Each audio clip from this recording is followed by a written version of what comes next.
We are live on Facebook. Hello, Facebook friends. I'm Love Coach Scott Catamas, and welcome to tonight's Compassionate Talk. And we're going to have a lot of fun tonight. I'm really excited. I've got some of my favorite love coaches are with us, and one of my favorite human beings on the planet, Roxanne de Palma, who I've known for about 8 years. She's got an amazing spirit. She's funny. She's playful. She's very wise. And she's got a big heart.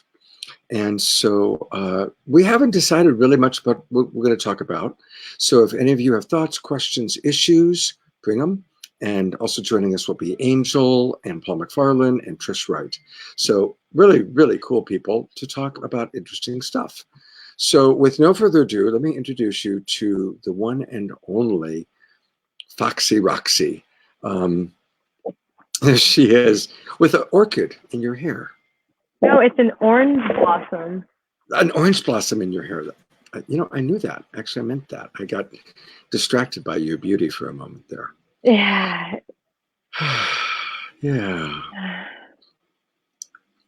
I put it in my hair today because I needed a little extra support because I noticed that I felt emotional waking up and I was irritated. And we have this miniature orange tree in our backyard, which produces a lot of blossoms and not a lot of fruit.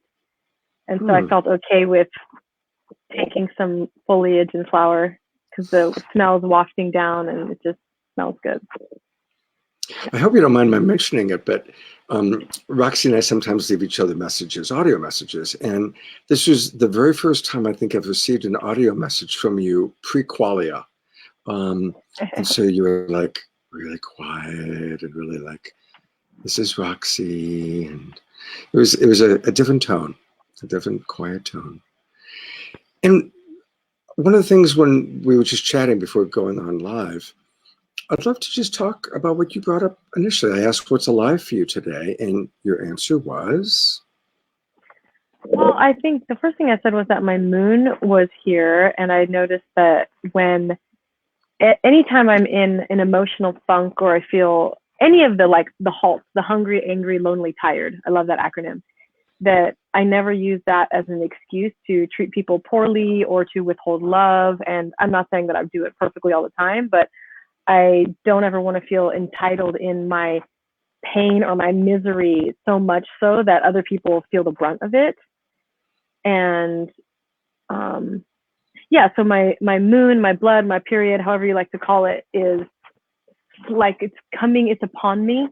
Blood hasn't revealed itself yet, but I noticed that I wanted to withhold love this morning. I was banging cups around in the kitchen and nobody was up, so it didn't bother anyone. But I had to really rein it in and say, wait, I want to show up and be a stand for love.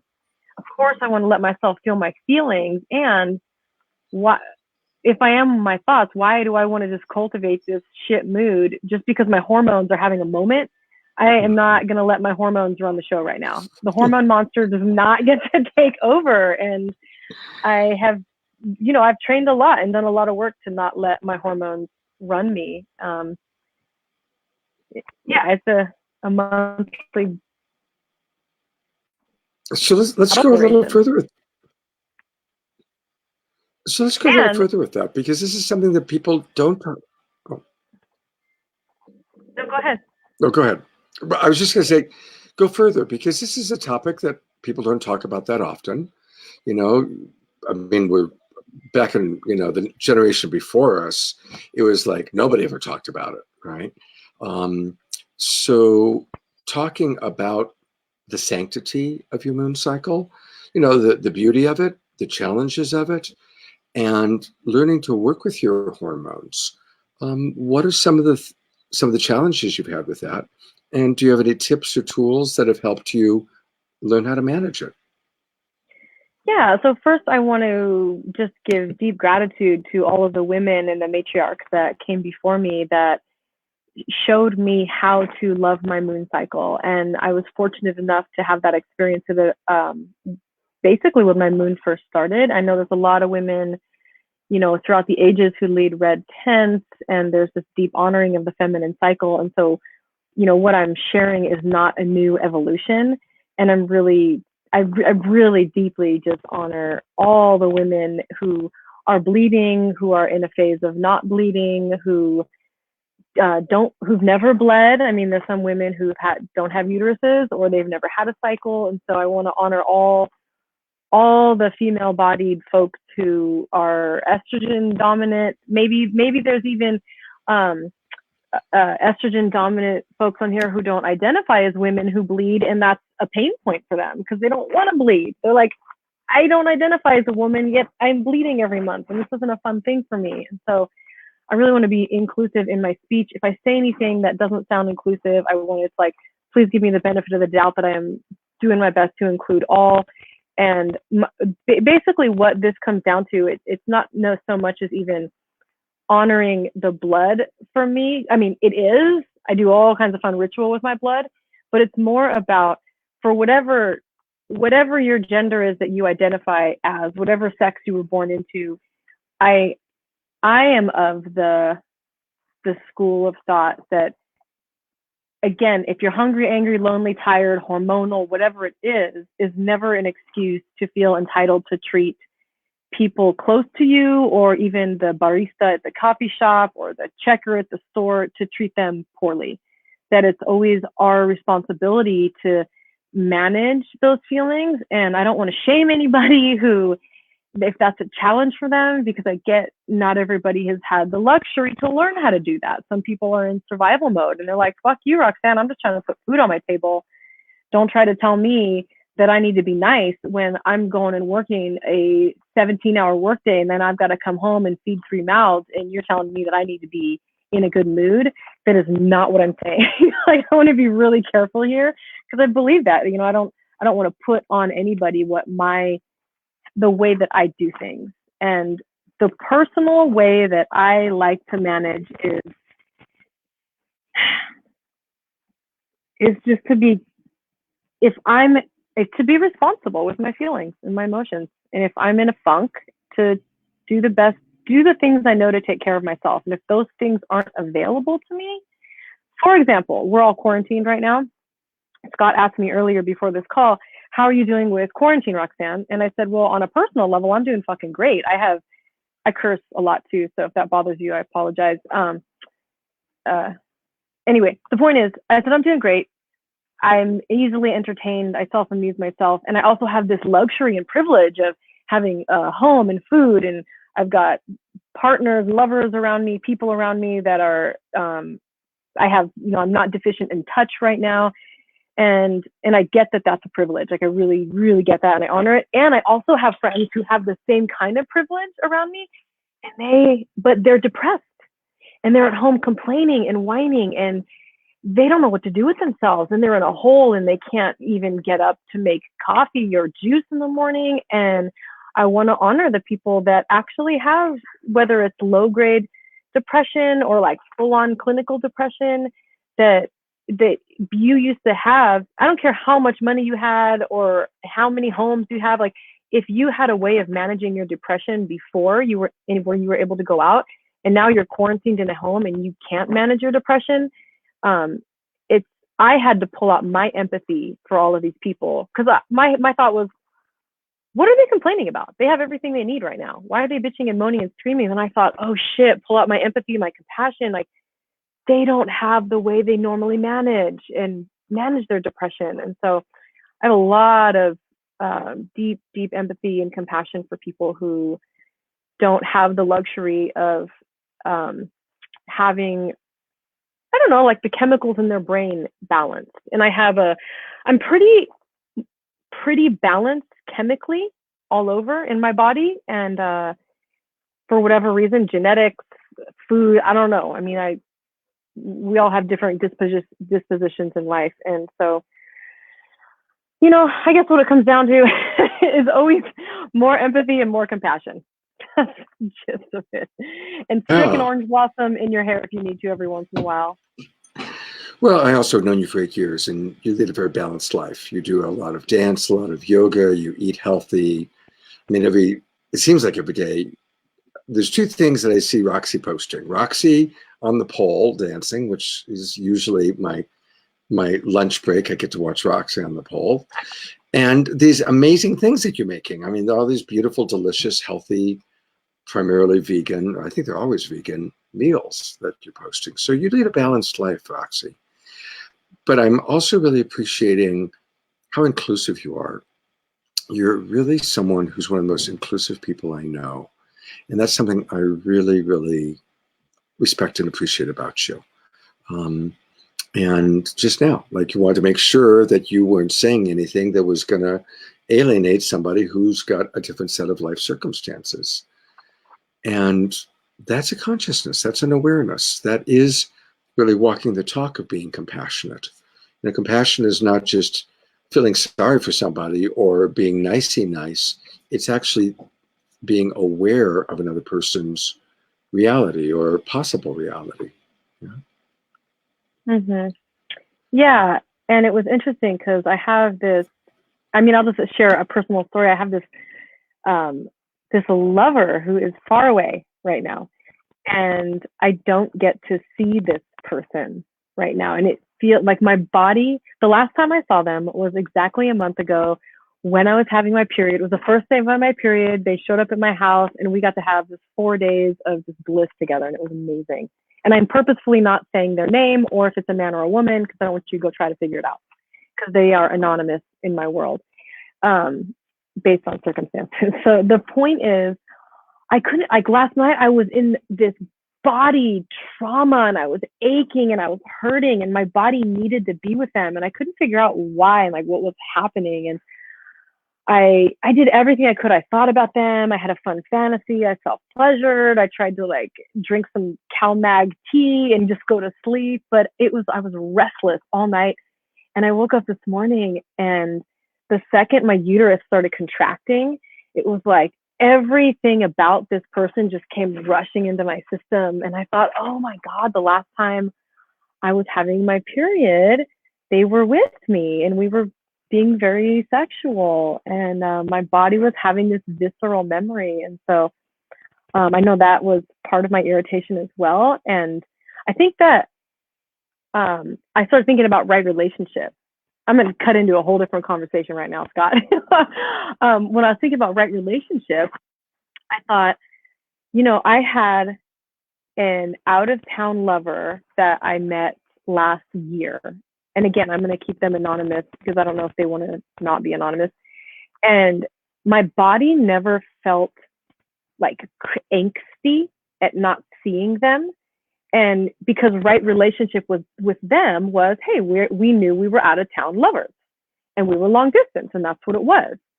And so it felt calm in my body. And the fact that this particular person right now, who is my lover that I can't see, we're not supposed to be long distance out of town lovers. It was just circumstances, COVID, that separated us. And it's really interesting to feel like that wrong relationship in my body, that our bodies can't be touching. And I'm thinking about all the people right now and throughout the ages. I mean, partners of people in the military where their bodies can't touch, and then they're in monogamous relationships and they can't get any affection because that's cheating. And like, what the fuck? Now for the whole world, I'm especially having empathy for people who have a lot of testosterone in their body, because testosterone in the body is a whole other level of experience. And how do I know that? I have a story, if Scott wants to hear it, about taking testosterone on accident. So I got to feel what it was like to be a testosterone holder for a week. And it's like the sex craving for most people who are estrogen dominant it's a different kind of experience. It's not the pushing forward that testosterone does and like needing to fuck, if you will. Forgive the vulgarity, but that's the image. And with estrogen, it can become a little more balanced. And I know there's some estrogen dominant people who have more testosterone, but estrogen dominance it's a thing. And so is testosterone dominance. So anyway, I'll stop talking so you can speak, because I know I said a lot. Well, I think what I really want us to make this the topic of that you started to go to is right relationship. What does right relationship mean? So I'm going to probably bring in at least one more love coach just to talk about this a little bit. But I want to primarily hear from you because you are amazing and you have a very unique world view, honestly, and this beautiful world view. I love it. And look, I'm a relationship coach. I've coached at least 500 couples. I've coached at least 1,000 people. And what is right relationship? And when is our body informing us in a way that's accurate? And when is our body leading us on the road to hell, right? And you know, and really, I mean, I have some theories about it, and so let's make that the topic. And so I put that out to the people in our, who are chatting in our different watch parties. And I do want to say hi to Ellie McLeod from Scotland, who sent flowers to you, Roxy. So I love that we have somebody from Scotland. And hello, Shar, and all of our other friends who are watching. So what for you connotates, and I do want to hear about the testosterone experience, but just before we get there, since I'm now naming that this is going to be about right relationship, what to you connotates or is a right relationship, and how do you know, or what are the signals, the signs that you look for? Are you asking me or Ellie? I'm asking you, honey. You're me. Okay. Yeah, you're the star of the show. Oh, well, that's nice. We can share that space. It's the right relationship. So personally, right relationship always feels gentle in my whole system. It doesn't mean that conflict doesn't arise and, like mild arguments happen, but there's a gentleness that when I breathe, there's no contraction around being with this person. And so, like, I know that people watching or who are going to watch this have been, and me personally, I've been in situations where somebody wants to maybe take our platonic friendship into a sensual cuddle. And they might ask me that, or a business, or somebody might want to do a business with me, right? And there's a pause in my body that's not saying, hell fucking yes, I want to do this. And that when I'm not just up and down, top to bottom, all the way inside, outside, hell fucking yes to something, to me, that tells me it's not right relationship. And it might mean that something needs to get cleared before we move into that right relationship. And it might mean like we just say no to that offering. And that actually feels good. And so I check in with all of my centers. I check in with, whether you want to check in with all of your chakras, whether you want to do the head, heart, belly, sex check-in, whether you want to check in with all of your cells, whether you want to check in with your guides. But I always check in with my body. And every time that I have gone into a relationship with someone or kept doing a relationship where it wasn't a hell yes all the way through and through, I've suffered, and the other person suffered. And the place where it gets tricky is long-term relationship, where you don't want to just give up. And so I always find it helpful to bring in somebody from the outside who can support, such as Scott Catamas, love coach extraordinaire, that can support and really like kind of stilling the waters to actually see what right relationship is. Because in all of my relationships that I've had in the past 8 years, or 9 years, I should say, actually, we have this agreement that we won't make any relationship changes out of anger or frustration. And there's been one time where that got broken, but it was, there was so much compounding of trauma just over and over on this one particular aspect of this particular relationship configuration that I was in, which again, I don't want to name names right now. Not all of the people that I'm in relationship with are as public as I am. And my system had a way of doing too much, where I would just keep taking it. I'd keep taking it, and I'd be like, I got this, I got this, I got this. I will run on this broken leg until I cross the finish line because I'm committed to that. And then I couldn't actually cross the finish line. Like, I couldn't actually break up from a loving place because the leg was so busted up before I got to the broken line. Like, I had to metaphorically go to the hospital. And so there was one time, and I learned from that. I learned that, wow, way before I have to learn what my red light signals are, or like my yellow light. I need to learn my yellow lights are so that I can pause and really get some help before we start running on a broken leg. That's a little I'm bit. so appreciating all your wisdom. And in a moment, Angel, I'm going to want to hear what right relationship means to you. But I want to acknowledge Ellie McLeod's question. Do you think closeness slows down in the over 50s age group? Roxy is not over 50. She's way under. But Angel and I are both 42. Over. I know, you're 42. You're getting up there, darling. I want to know what Ellie means by closeness. Well, that's a good question. Yeah, so Ellie, maybe put into the comments a little bit more about what you mean by closeness. But I'll just say my relationships have gotten better and better and better. As each year goes by for me. Now I'm a relationship guy and I study it, but my relationships just keep getting better, both my friendships and when I'm in a romantic relationship. So, but what I do think is true, especially as we get older, is we become more and more discerning. We become more and more choosy, more and more selective.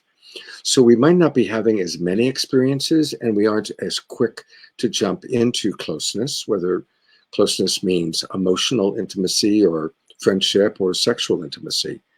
I think we go slower and we're choosier, and I like the word discernment. Angel, what are your thoughts about closeness because you're in your 50s now? And then I also want to hear your thoughts about what right relationship means to you.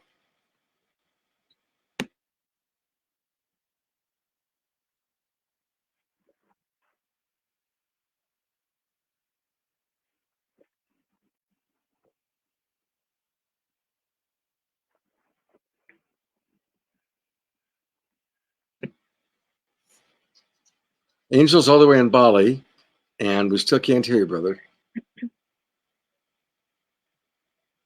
Nope. He is not having right relationship right now with his head earbuds. Yep. Well, just for you real quickly, as you get older, do you find you become more discerning, Roxy? Okay, so here's the thing. I think when somebody has actually worked on their shadow aspects of themselves and their childhood wounding and all of that, I think, yes, I've noticed people and myself get more discerning. But when somebody is just walking around and hasn't done any shadow work, any childhood work, I don't think they get less discerning. I think they get hardened and jaded. And hardened and jaded and just shutting down to people is a lot different than like Scott or Angel. You've done a lot of work on yourselves. And so, yes, now you're more discerning, which I wouldn't say that you're inherently more discerning just because you get older and just because you're more picky. Because I don't associate being more picky or more hardened in the same discernment. Because discernment means you're actually looking not just at the small sovereignty of what your needs are, but you're looking at the whole ecosystem. And that's an interesting one right now. Like, actual sovereignty really is not just about your needs and what you want. It's like sovereignty is you and everybody else around you, because you can't just make a sovereign decision just for you, because we're all so connected. And so you're going to be making better decisions when you get older if you've done some work. Yeah, I'm a big fan of Yogananda, Paramahansa Yogananda. And I was listening to an audio of him from probably back in the 30s or 40s. And he was talking about how all beings, if you're a human being, you've got karma, you've got lessons to learn. So somebody said, what's your lesson? Which I thought was great. And he said, discernment. That discernment is one of the last lessons as we get older, as we become more conscious. And I really love the word discernment because it's a very healthy alternative to judgment. And for me, discernment is conscious choice. We're making a conscious choice, and we can do it without judging someone, you know. But we can just like, okay, how does this feel in my body? How does this feel? And so I think that that's a lot of what we want to raise our consciousness to be discerning in our choice making. And let's see if Angel is hearable. Try speaking. No, no. Oh, and Angel is so wise. He is wise. Yeah, that's right, because you've known him. Yeah. He's gonna go out and come back in. That's a good idea. Okay, cool. So discernment's something I've actually been working on, because I think I've had shitty discernment my whole life. And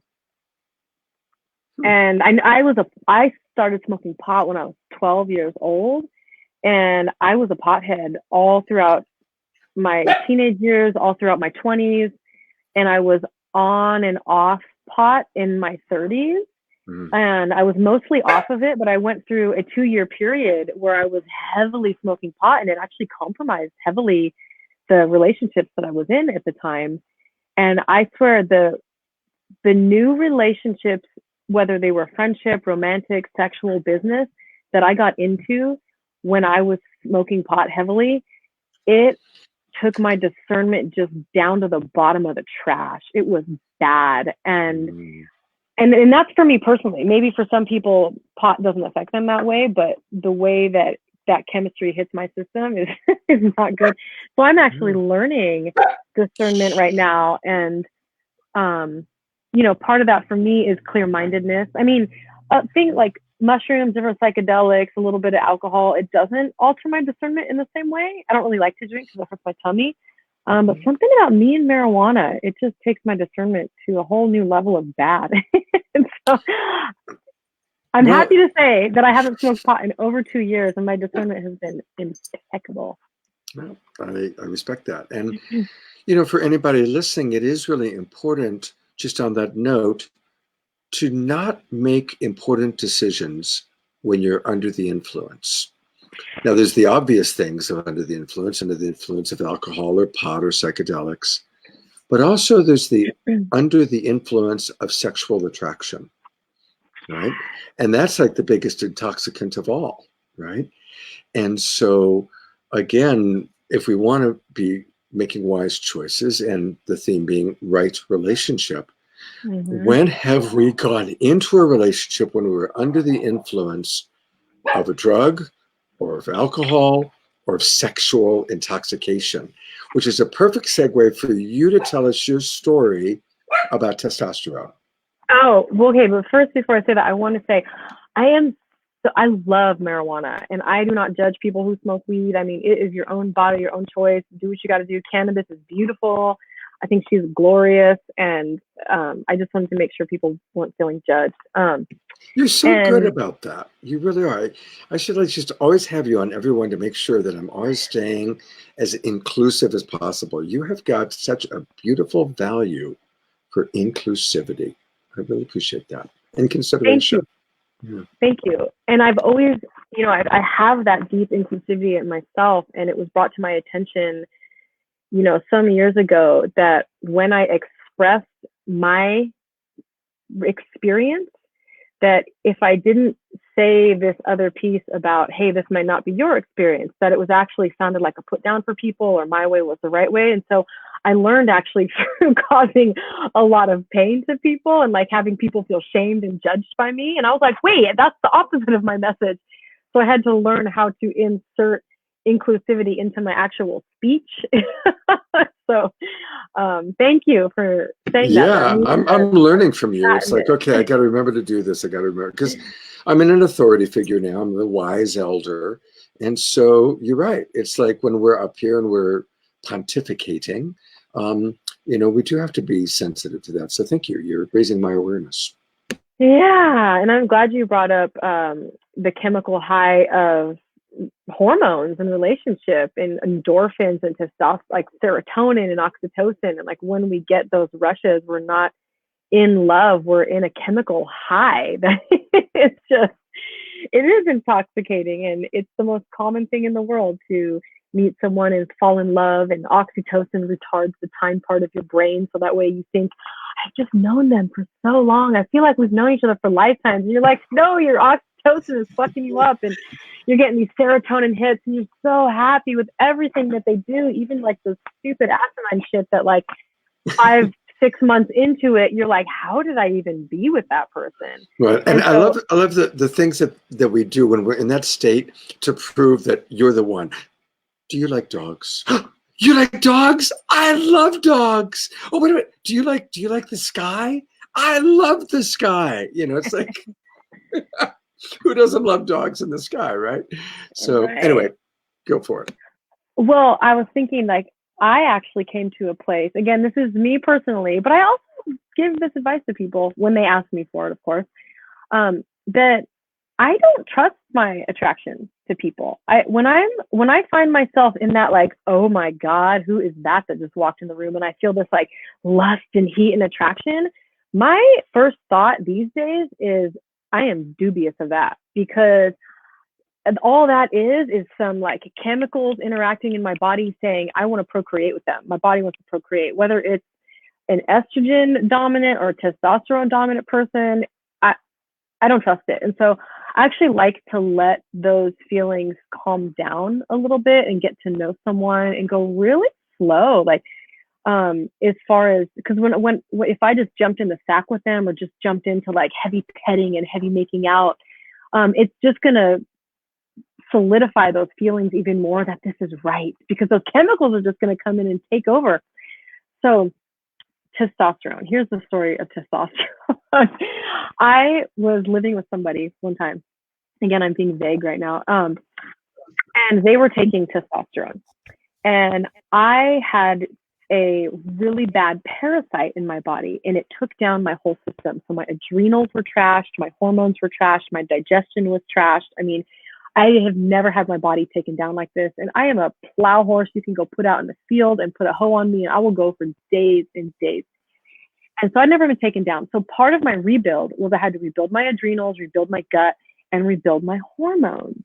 And part of rebuilding my hormones was taking testosterone, because I had no testosterone in my body. My doctor at the time told me, you have the testosterone of a 90-year-old woman, which as women age, our testosterone goes down, or estrogen dominant people, as they age, the testosterone goes down. What happens? So the person I was living with, they were taking testosterone too. And it was a man, a cisgendered biological man who had testosterone, but he was taking testosterone for a different reason. His bottle was 20% testosterone. My bottle was 0.02. 20%, 0.02 is a fucking radical difference. Hormones, you don't need a lot of hormones in order to make a change. This is why they're very dangerous chemicals, by the way. And so if you're ever going to go get on any kind of hormone replacement or change or anything, definitely talk to a professional, because it'll fuck with you. We went on a vacation together and our bottles got switched. Same doctor, same bottle.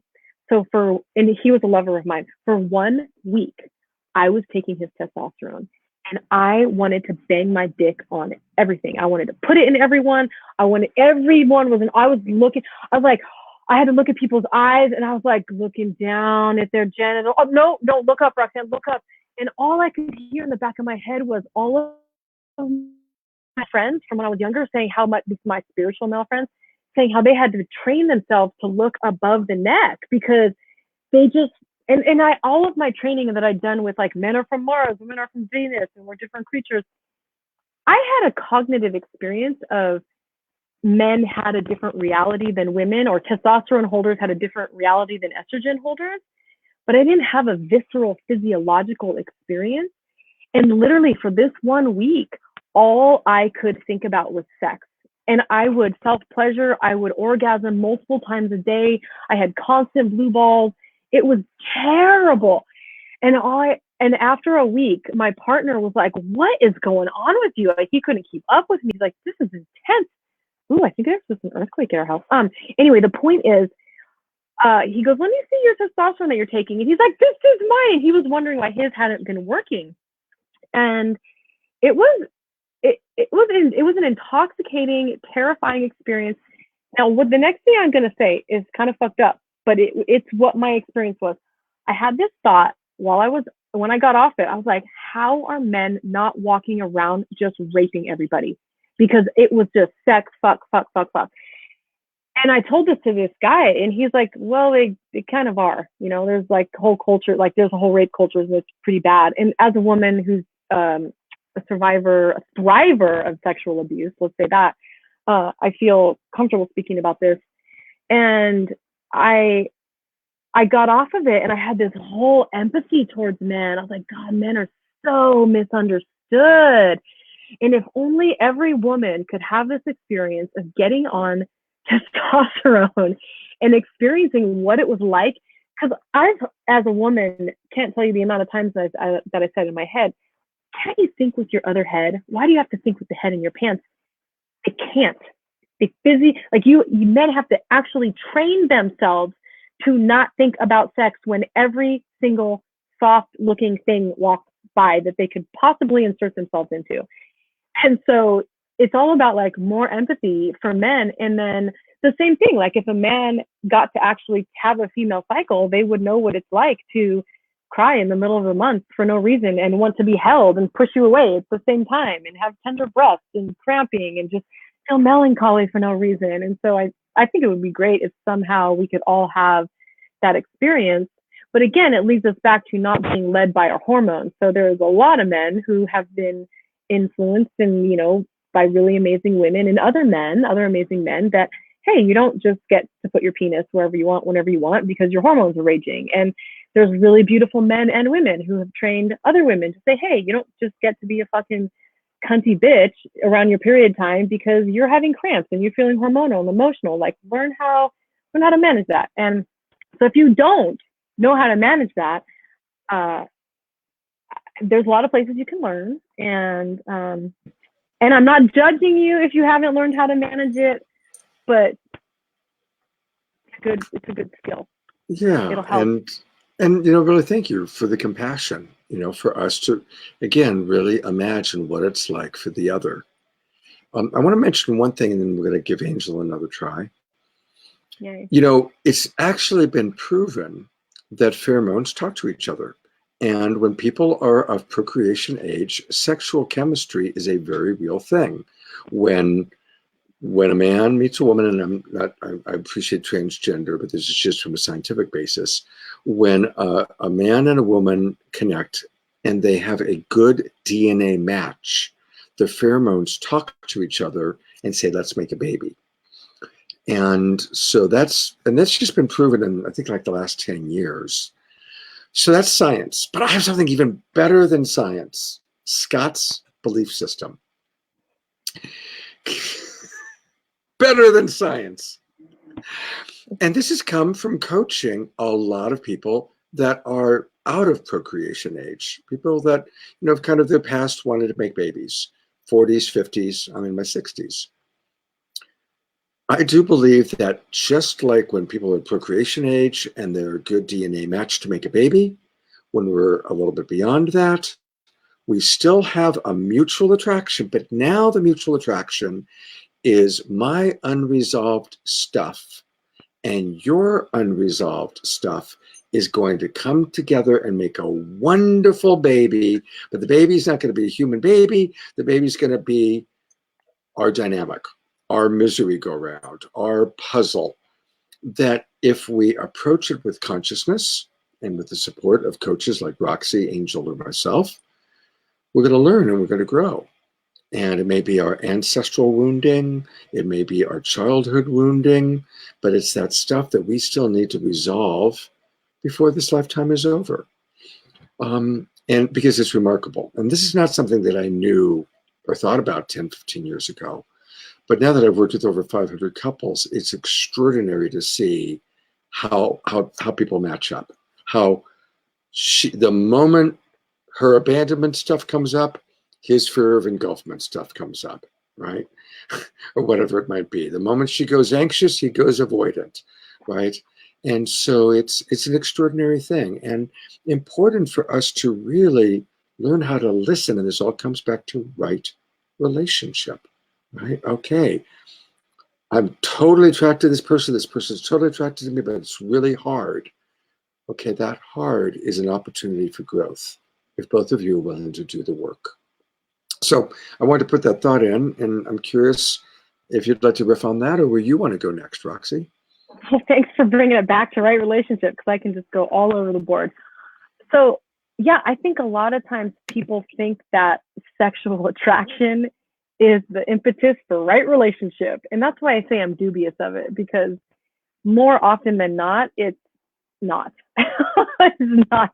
And it's really, really important to get clear on like your values systems, your bottom lines, your red lights, your boundaries, like what you know is an absolute no for you in a relationship, and like really be honest about that. And I know that's challenging for some people because not everybody has a lot of options, and sometimes we settle because we want affection, we want sex, and it can be hard. It can be hard for somebody who's maybe not charismatic and is socially awkward and maybe not as like good looking by societal standards, and then somebody comes along and they are getting touched in affection, and they're scared they're never going to get that again, and they don't have resources or access to someone to support them, like a coach or a love coach or anything for help. And so it's a challenging one, but yeah, when somebody comes to me, like a conscious couple or a triad or whatever your relating style is, because I really support people in open relating styles, but also monogamous. I support a lot of monogamous people, because relationship is relationship. That it's really important to constantly be calibrating, like recalibrating to what your right relationship is, because it's easy to get into a long-term relationship and be like, oh, well, we're together and we just made this commitment and we got married, and that's just what it is. And then you stop calibrating to that person, and all of a sudden you're 1 year, 2 year, 5 years, 10 years into a relationship, and you're in wrong relationship because you stopped being curious about who that person was. You stopped being curious about who you were. You stopped checking in with yourself. You stopped checking in with them. And I'll tell you, my partners and I, we check in with each other constantly about, are we in right relationship? We don't want to take for granted that just because we've made commitments to each other that we're just together forever and this is the way it is. Like the divorce rate is high. Like I'm just going to throw out like 70%, of married couples get divorced or have affairs or whatever it is.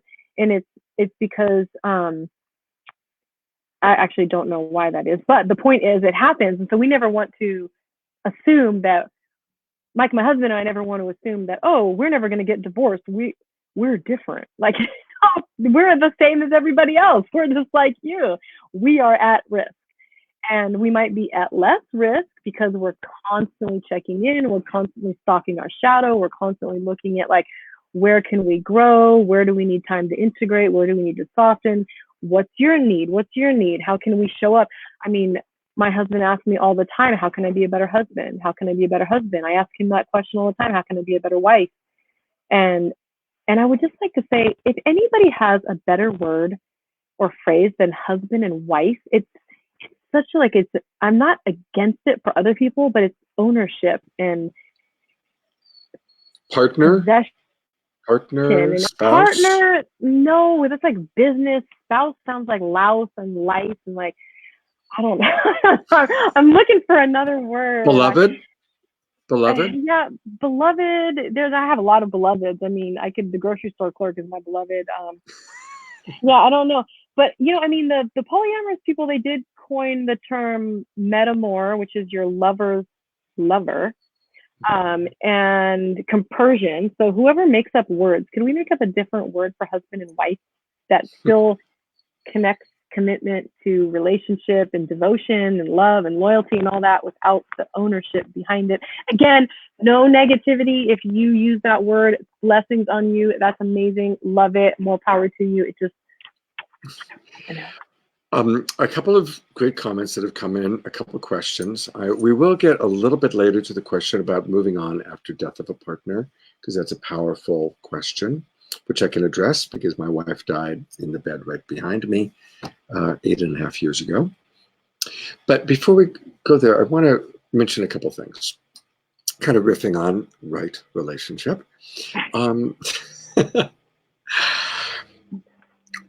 When we are romantically or sexually attracted to someone, even if we're married and we're monogamous, but we're really attracted to someone, what I found is useful.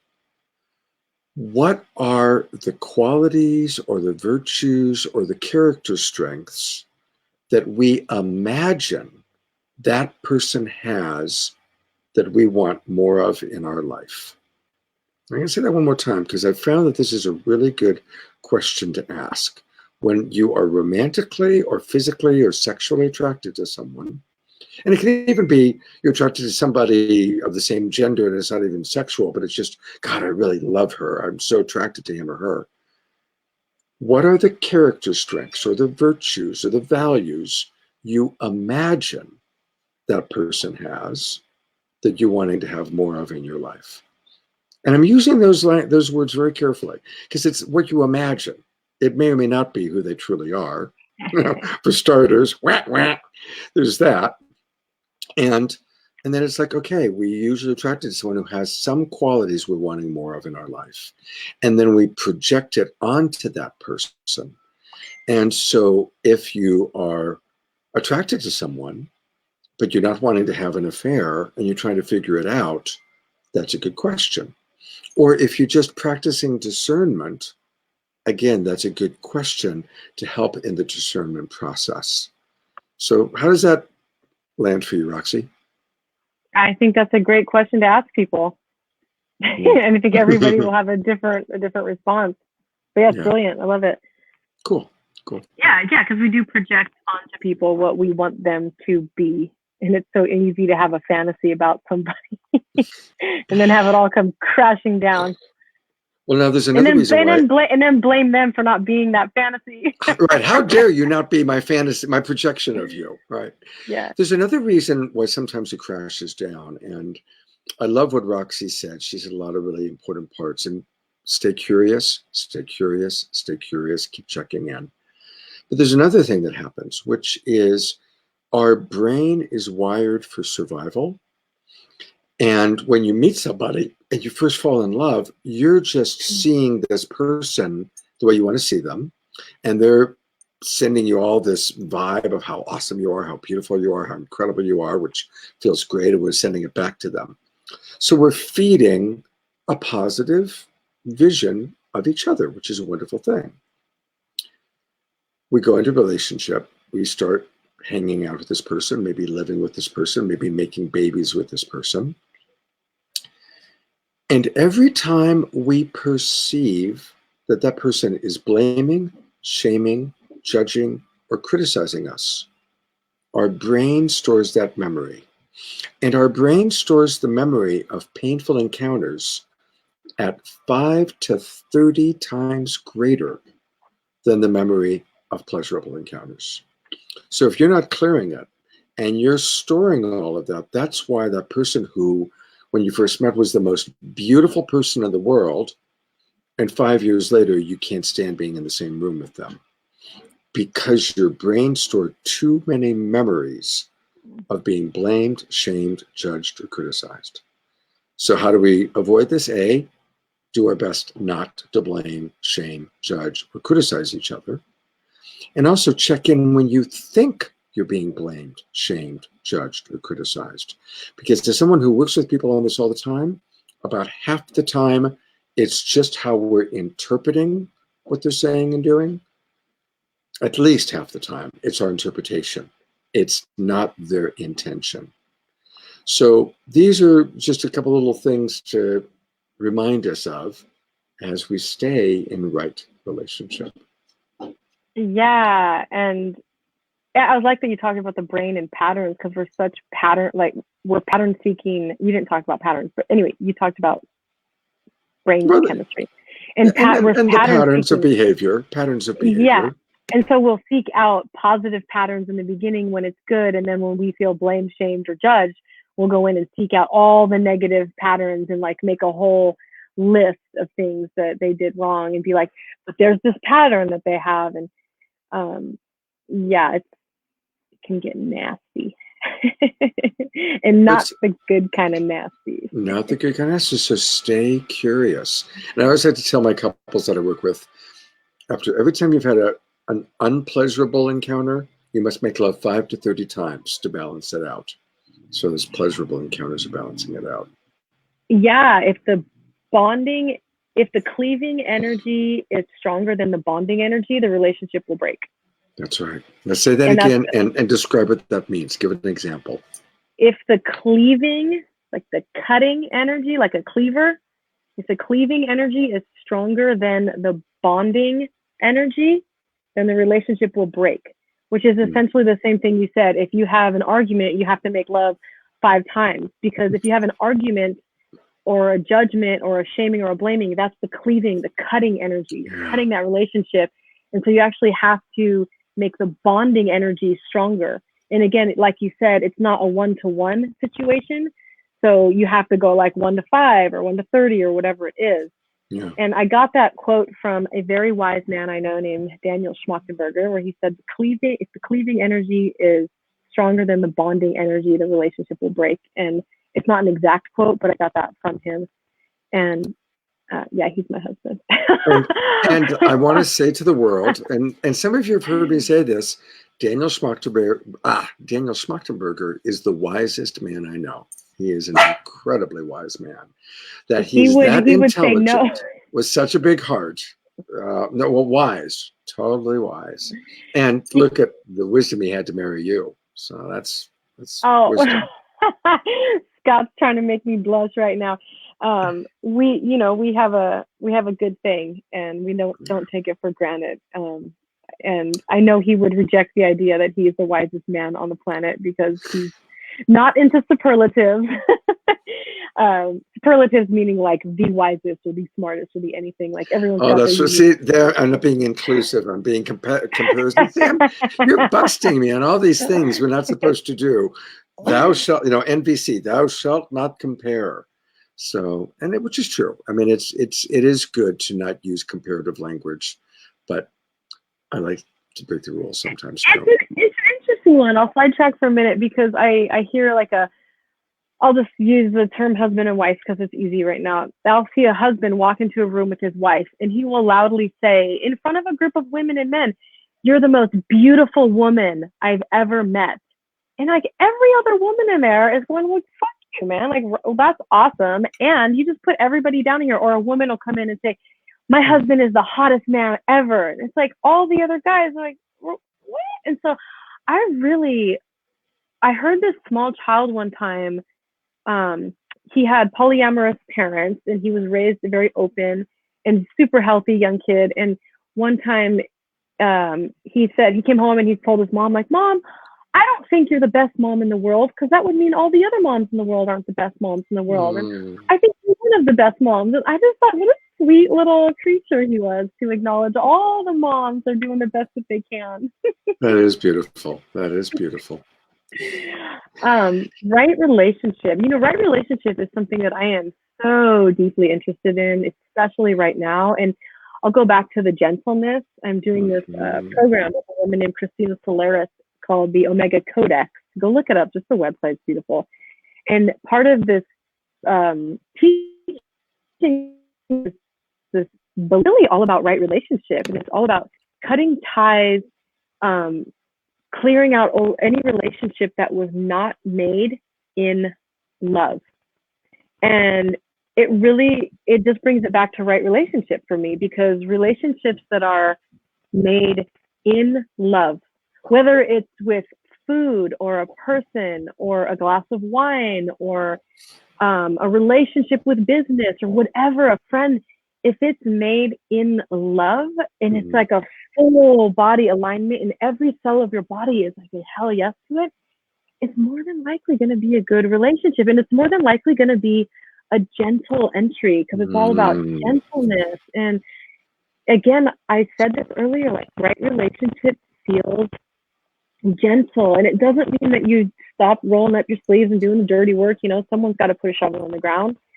And it's okay to break a sweat, and it's okay to get dirty, but just gentle.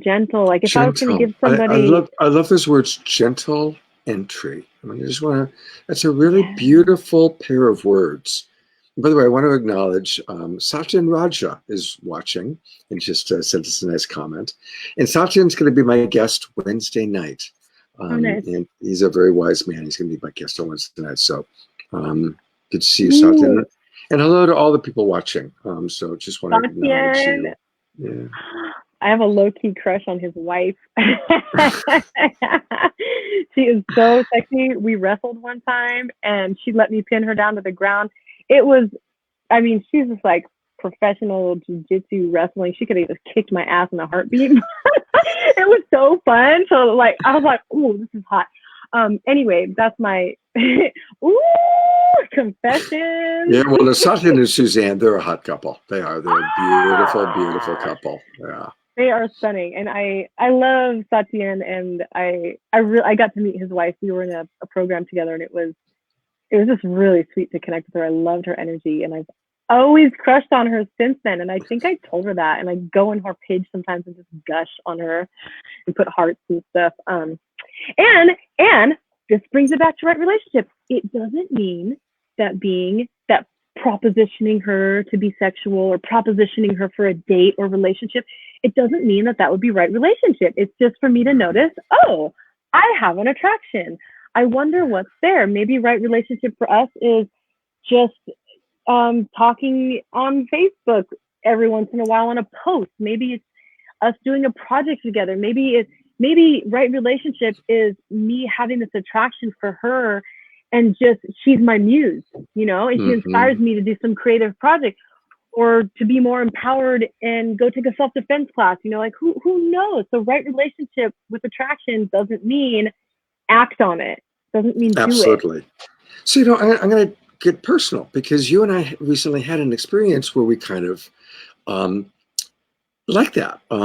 We hadn't seen each other for a while. I was in San Diego, and I primarily was staying with another friend, but one night Roxy invited, hey, let's hang out. And we weren't able to get together until I think 8:30 at night. And so I came over and we're cuddling on the couch. And Daniel was off saving the world somewhere. He wasn't around. And I've always had a crush on Roxy. And Roxy's, you know, been affectionate back. And so I was there and I'm holding Roxy and we're cuddling and I'm going to spend the night. And I mean, I assume in the guest room, not necessarily with her. But there were those thoughts. It's like, well, what do I do here? And what's she imagining and what am I imagining? And it was really cool because it felt so comfortable just cuddling with you. And it also felt comfortable when we finally talked about it. And nothing happened of any kind of other than we had a really lovely cuddle. And it was nice because 10 years earlier, well, no, for me, 15 years earlier, I would have probably felt like I was supposed to make a move, right? Like, you know, I'm in this position, I should make a move because I'm hot for her and here I am and I'm alone. But every time I tuned in, I was like, no, I don't get that it's supposed to go anywhere beyond where we are right now. And so I guess I'm just kind of acknowledging that little moment that we had of tuning into what is right relationship, you know? Yeah, that was interesting too because, well, first I want to say that the wrestling that I did with Suzanne was non-sexual wrestling. I don't want to confuse people. Okay, and Satyan, by the Okay. way, Satyan in the comments wrote that he's blushing. And he's saying, I'm really getting a lot from this for myself. You both are so embodied wise. Thank you, Satyan. I respect you so much. And I cannot wait to have you on the show on Wednesday night. It's getting dark. Wait, so the thing with us cuddling on the couch, I had a moment of regret, and it wasn't in our interaction. It was that because I have, you know, I've always been sexually attracted to you. We had a moment at a snuggle party 8 years ago where we kissed and it was fun. And then, you know, we went our separate ways into different relationships. But the point is, we've always stayed friends. We've always stayed connected. And I have a kind of, I fell into I stopped getting curious with you, and I got too comfortable, because if it was anybody else, before I even laid on that couch with them in a horizontal position, or even sat really close, I would have had the conversation. Hey, I would like to do some non-sexual cuddling right now. No grinding, no kissing, no touching my breasts, no touching my genitals. Let's just cuddle like two puppies. We can acknowledge that there's sexual chemistry there, but I don't want to move it energetically. I don't want to move it physically. And I didn't do that. And what it did was it created confusion, like where you were wondering, even though it was a really small wonder, and you're like, what should we not be doing it? And I even had a moment of wondering, like, what's he thinking right now? And I was like, why didn't we talk beforehand? And it was because I was lazy. And most people will do shit either because they're uncomfortable and they don't want to do it, or they're just lazy, or they use lazy because they're uncomfortable. Right. Anyway, so that was my regret. And instead of talking about it, they drink a lot of alcohol or they get stoned. Yeah. Right. I mean, that's, so common. And I've been there, where it's too awkward to talk about it. So let's drink enough alcohol or smoke enough pot or whatever drug of choice to either talk about it, or most of the time just move into an experience without talking about it. Yeah. And and that's, I did one of my Emmy Award-winning television shows was for teenagers on adolescent pregnancy prevention. And the thesis statement of the show was, if you're not old enough to talk about it, you're not old enough to do it. And again, it's same with adults. So thank you. Yeah, I'm gonna turn on my lights for a moment too. So hang on a second. God, the fan. Do I have to stop talking? Can you hear me still? I love talking.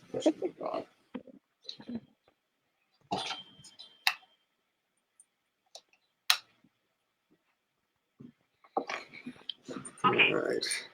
Scott, you can't hear me. Let there be light. Okay, so I personally do not interact with people, whether it's business, romantic, sexual.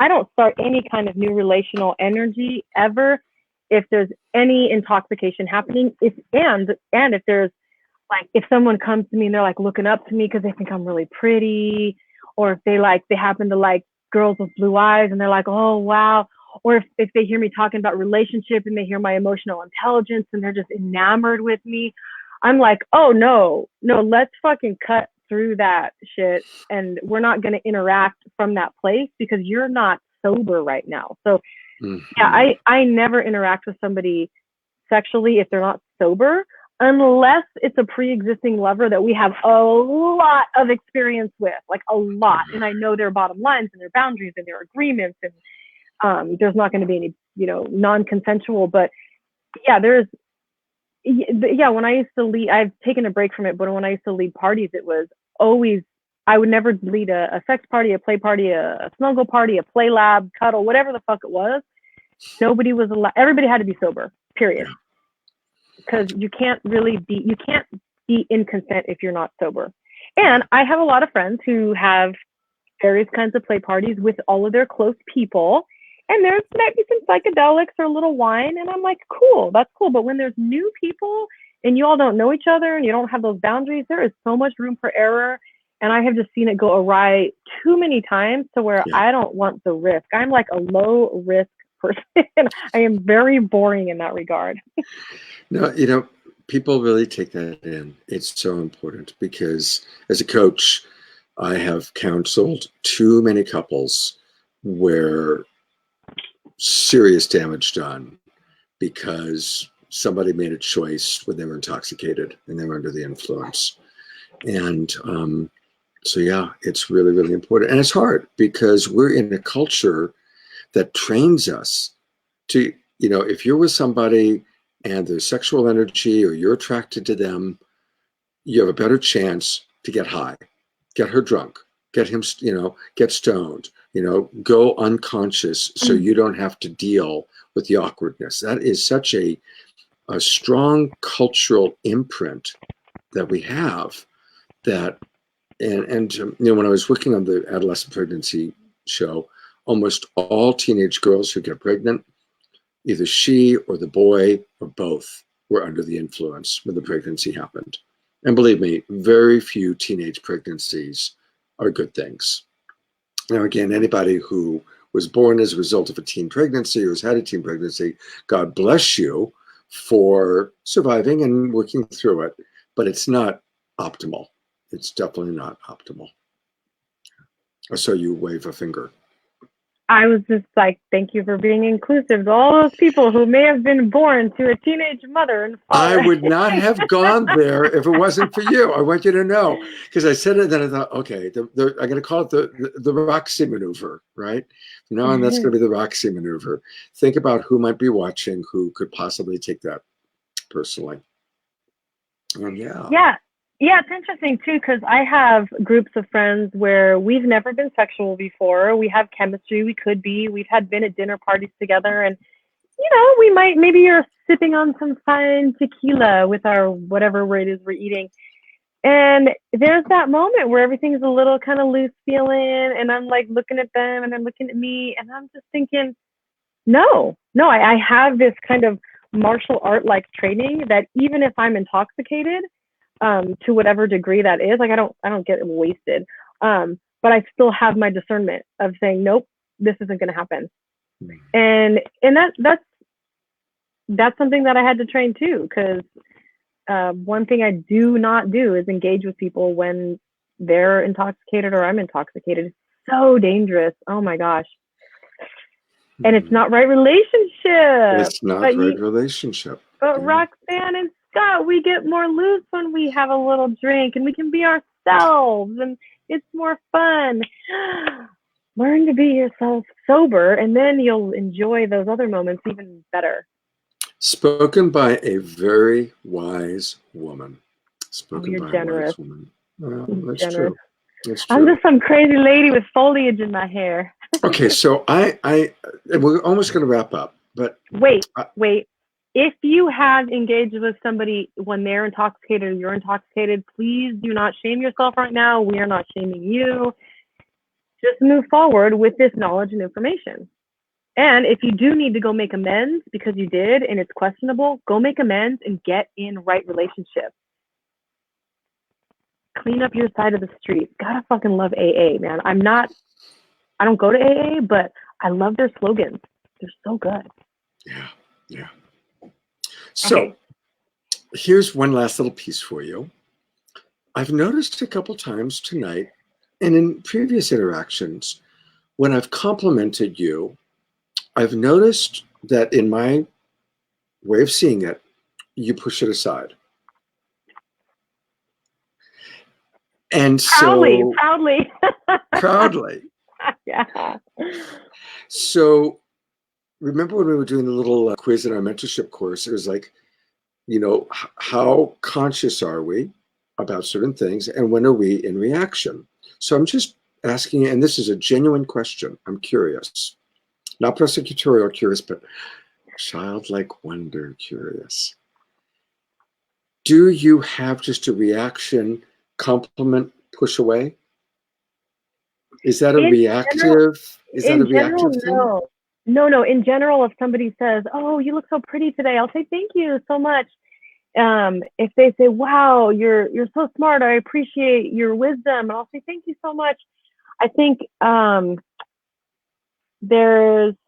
because we're on a platform right now, I would like to, and it's almost like platforms are kind of like pedestals, and I'm like, no, I don't want to be preaching on some pedestal platform. And so if we were just having lunch together and there was people around and you said, "You're so wise," I would say, "Thank you, I appreciate that." And I just, some old pattern came out where I don't want people to think that like I think I'm wise. But I do honor and acknowledge that I have a trained high degree of emotional intelligence, relational intelligence experience, and sexual and communication experience in relationships. Yes, I will take your compliments that I know a lot and I have a lot of wisdom in these areas. And I know so little and I have so much more to learn. Like the more I learn, the more information I get, the more I realize I don't know. I know so little because it's not that I don't know anything. Yeah, yeah.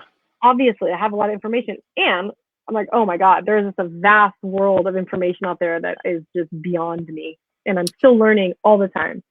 Becoming masterful at something takes a very long time. There's a moment that just made such a big impression on me. It's generally regarded that Japan's greatest filmmaker, I'm using an absolute there, is Akira Kurosawa. And he's been making movies for 50 years. And quite a while ago, the Academy Awards honored him at the Oscars with an honorary Oscar. And I remember it was Steven Spielberg and George Lucas gave him the Oscar. And here's this guy, and he's in his 80s at this point, getting an honorary Oscar. And he very sincerely said, you know, I've been making movies for 50 years, and I truly believe I'm just really beginning to understand how to do it. And that just stuck with me and he wasn't being bullshit humble. He was really being real. 50 years, pinnacle of success, honorary Oscar. And he says, you know, I feel like I'm just beginning to really get it.